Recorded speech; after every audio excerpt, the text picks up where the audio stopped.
J'accueille l'une de nos juristes test-achat sur le plateau pour la première fois. Bonjour Anne Moriot, bienvenue. Bonjour, enchantée. Bonjour, enchantée aussi. Alors avec toi Anne, on va parler de ces fameuses élections et d'une situation, que se passe-t-il quand on nous demande d'officier en tant qu'assesseur pour les élections. Alors on va commencer d'abord par le contexte, au cas où il y en a encore qui seraient passés à côté d'informations.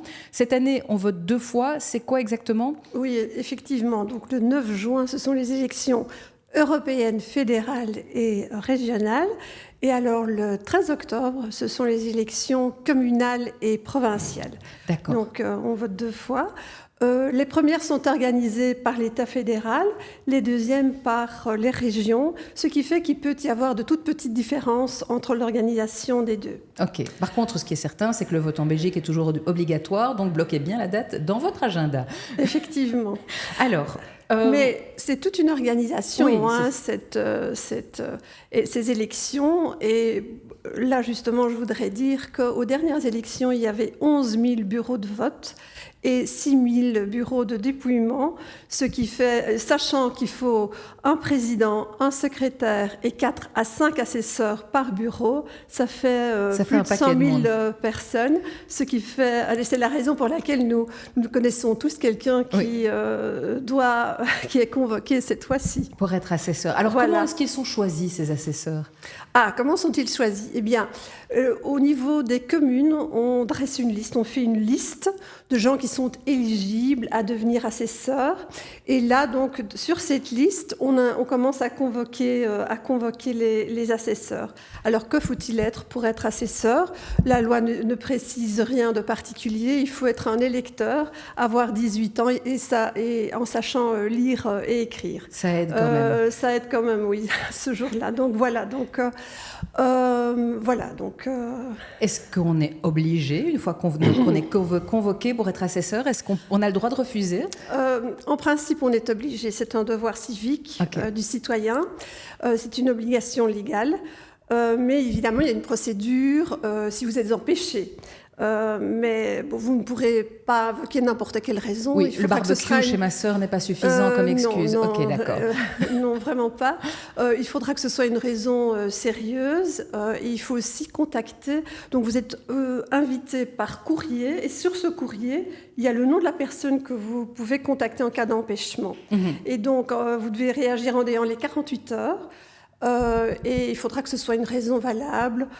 Pensons, vous devez travailler, ou vous avez des raisons médicales, ou encore vous étudiez parce que ici ça tombe en plein milieu des examens cette fois-ci. Effectivement. Mais donc une bonne raison. D'accord. Peut valoir. Et alors on décide au niveau du bureau du canton électoral si la raison est acceptée ou non. Si elle est suffisante. Et si elle n'est pas suffisante, il faudra quand même y aller.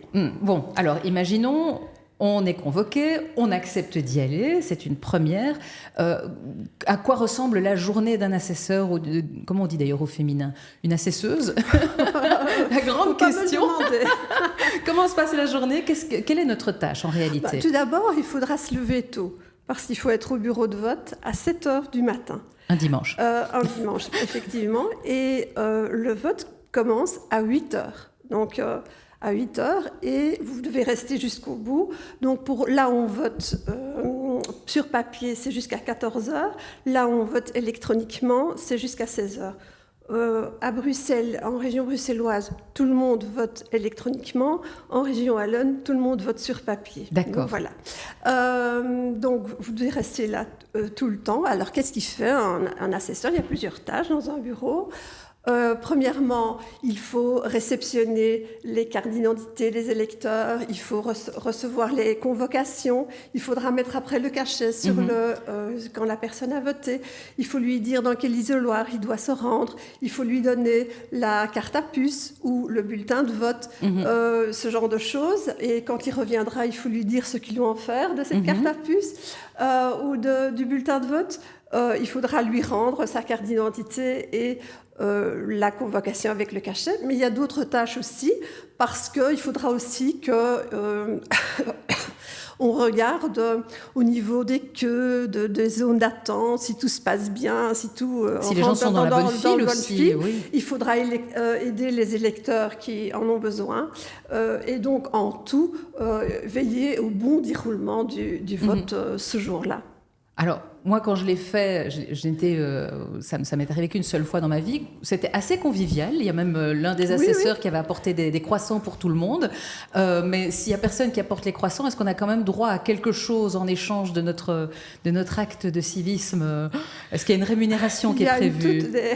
Oui, il y a une toute petite rémunération de 25 € pour là où on vote sur papier et de 37,5 € pour là où on vote électroniquement, en tant qu'assesseur ou en tant que secrétaire du bureau de vote. D'accord, donc c'est quand même, on reçoit quand même un petit quelque chose généralement en aussi des boissons et quelque chose à manger sur le temps de midi. D'accord. Alors, bon, ça c'est l'option, tout se passe bien, on y va. Si finalement on décide, le 7 heures au bureau de vote, je ne vais pas entendre mon réveil et ce sera un accident, est-ce qu'on risque d'encourir des sanctions?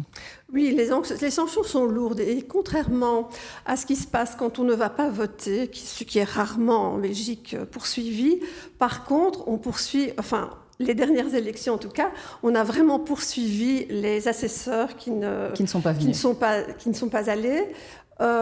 Et les sanctions sont lourdes parce que le juge peut vous condamner de 400 à 1600 €, plus encore des frais de justice. Donc vraiment, c'est une sanction assez lourde. Bon, alors, moi, je vous conseille plutôt de vous mettre plutôt dans l'état d'esprit. Je vais passer une demi-journée assez conviviale à rencontrer les gens de mon quartier. Généralement, c'est plutôt ça qui se passe parce qu'une amende comme ça, je pense qu'on n'a pas non plus envie de l'avoir. Alors, moi, j'ai encore une question. Ma sœur a été convoquée systématiquement à chaque élection ces dernières années. Est-ce qu'à un moment donné, on peut dire ça suffit, on passe à quelqu'un d'autre? Pour le moment, non, mais il y a une nouveauté dans la législation, justement, à ce niveau-là. On a prévu, mais ça commence seulement à courir à partir des élections maintenant en 2024. Mais quand vous aurez été désigné et vous avez participé, bien sûr aussi en tant qu'assesseur au bureau de vote, après 2 fois, vous pourrez demander une dispense pour la 3e fois. D'accord. Bon, bah alors j'espère, je ne sais même pas, j'espère qu'elle n'a pas été convoquée cette année, mais sinon, à partir de la 2e, ce sera possible. Alors, une dernière question, parce que ces élections, en fait, amènent plein de nouveautés, il y a plein de nouvelles choses par rapport aux jeunes, par exemple. Oui, les jeunes qui, pour la première fois, les 16-17 ans, devront aussi aller voter mais uniquement pour les élections européennes. Européennes, ok. Oui. Mais donc, toutes ces infos, si jamais vous vous posez des questions, si vous avez le moindre doute sur quoi que ce soit, ou si vous avez besoin de plus de renseignements, j'imagine que tout ça se retrouve dans un dossier spécial sur le site de Testachat. Un dossier élection et un dossier assesseur. Eh bien voilà, donc n'hésitez pas à aller y jeter un œil si vous avez encore des questions sur le sujet. En tout cas, merci beaucoup Anne, merci d'être venue. Tu seras dans un bureau de vote pour être assesseur cette année? Moi, non. Toi, non? Ah ben voilà. Ouf. Oui. Bon, eh bien, merci beaucoup et à une prochaine fois.